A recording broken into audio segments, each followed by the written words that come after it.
sans frontières. Parlons de Léman sans frontières, une passerelle touristique entre Suisse et France. Depuis 1995, l'association Léman sans frontières œuvre à valoriser le patrimoine unique de la région du lac Léman et de ses environs. Composée de 28 sites touristiques franco-suisses, elle promeut une offre variée d'excursions, de séjours et de visites guidées. Le guide annuel Léman sans frontières, justement, est distribué sur les sites partenaires, dans les offices du tourisme et les hôtels et offre une ressource pratique pour explorer cette belle région transfrontalière. Avec plus de 80% de son budget consacré à la promotion et à la promotion, l'association s'engage à dynamiser le tourisme local tout en renforçant les liens entre les deux pays.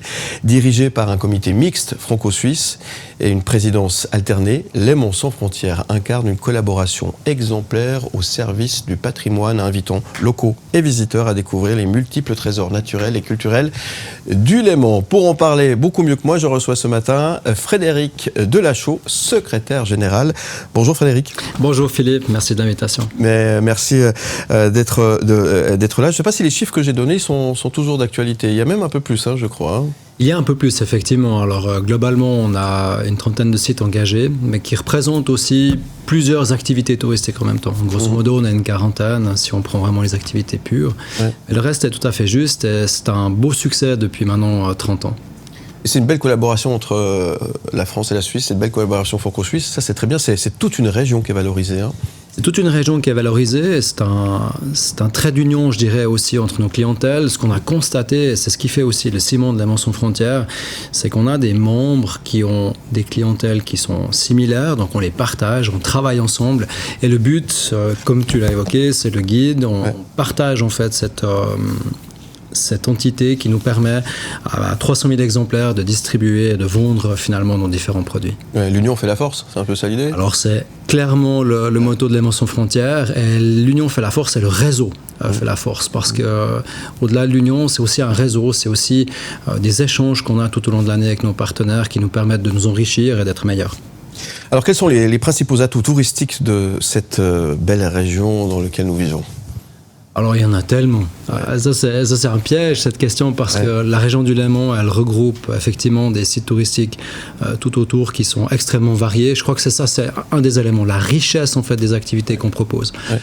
Ça peut être le culturel, ça peut être le loisir, on a des musées, mais on a aussi, grâce à Léman sans frontières et à tous les acteurs, un réseau de transport public qui permettent à nos clients de voyager aussi et de se rendre d'un site à l'autre en utilisant des transporteurs public, et ça, je pense que c'est aussi une très grande force. À celles et ceux qui pensent qu'il ne se passe pas grand-chose dans notre région, c'est qu'ils n'ont pas pris l'instant ou ne connaissent pas encore Léman sans frontières, c'est ça ? Alors, il y a vraiment pléthore de découvrir le guide, absolument.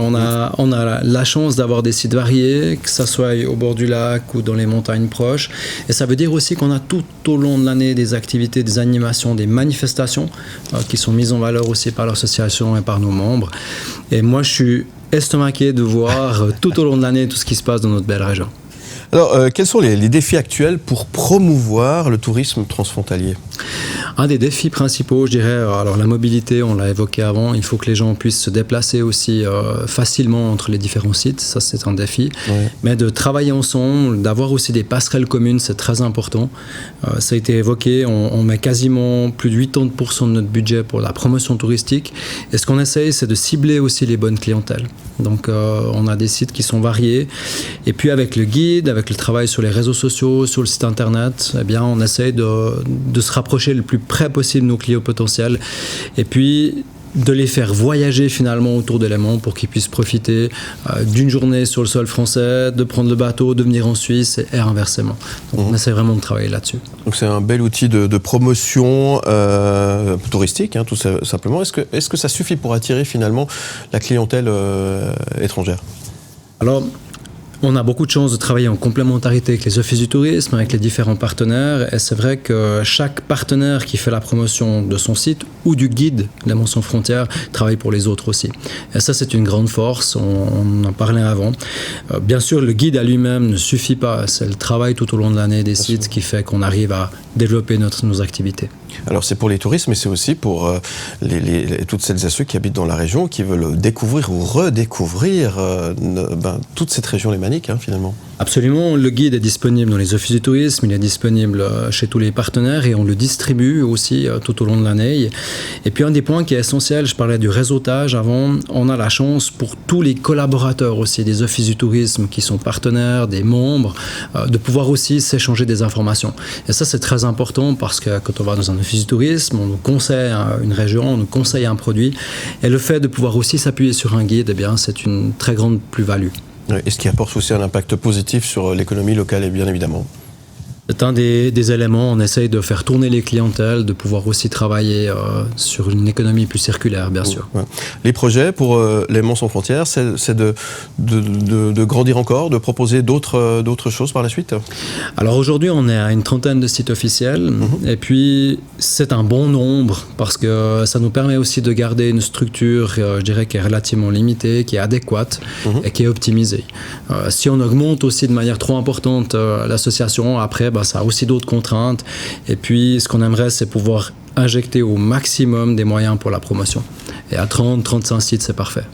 Découvrez ou redécouvrez notre belle région grâce à Léman sans frontières. C'est aussi un site internet. Je laisse peut-être donner l'adresse. Oui, lemonsansfrontières.org, avec toutes les informations. Et puis, c'est aussi des réseaux sociaux qui sont animés tout au long de l'année, où vous retrouvez toutes les informations des différents sites. Et il se passe pas mal de choses, même beaucoup de choses dans notre région. Et ce, toute l'année, ça c'est important de le rappeler, c'est pas pour une période bien définie.